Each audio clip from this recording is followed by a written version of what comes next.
വൻ ഹിമപാതത്തിൽപ്പെട്ട് 41 തൊഴിലാളികൾ കുടുങ്ങിക്കിടക്കുന്നു. 16 പേരെ രക്ഷപ്പെടുത്തി.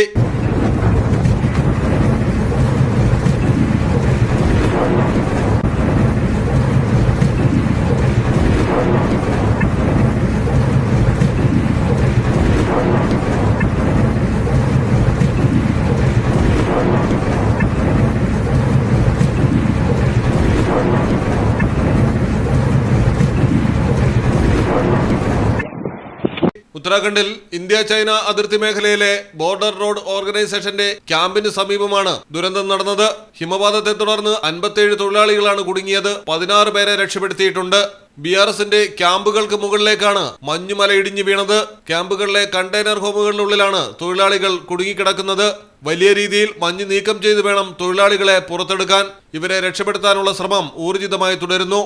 റോഡ് നിർമ്മാണത്തിനെത്തിയ തൊഴിലാളികളാണ് അപകടത്തിൽപ്പെട്ടത്. ബദ്രിനാഥിനപ്പുറത്തുള്ള മാന എന്ന ഗ്രാമത്തിലാണ് വൻ ഹിമപാതം സംഭവിച്ചത്. SDRF, NDRF സംഘങ്ങൾക്കൊപ്പം സൈന്യവും രക്ഷാപ്രവർത്തനത്തിനിറങ്ങിയിട്ടുണ്ട്. 100 പേർ അടങ്ങുന്ന സൈനിക സംഘമാണ് വ്യോമസേനയ്ക്കൊപ്പം രക്ഷാപ്രവർത്തനത്തിനായി രംഗത്തുള്ളത്. News desk Malayalam television. എങ്ങനെയുണ്ട് സംഭവല്ലേ? പിന്നെ അല്ലാതെ നമ്മുടെ നാട്ടിൽ വേറെ എവിടെ ഉണ്ടാ ഇത്രയും ബ്രാൻഡഡ് കളക്ഷനുള്ള ഷോപ്പ്? ഈ കാര്യത്തിൽ നിങ്ങളുടെ സെലക്ഷൻ സൂപ്പറാ. Silvan tiles gallery, Valanchery, Puthanathani, Aluva, Palakkad, Edavanna and Pattambi.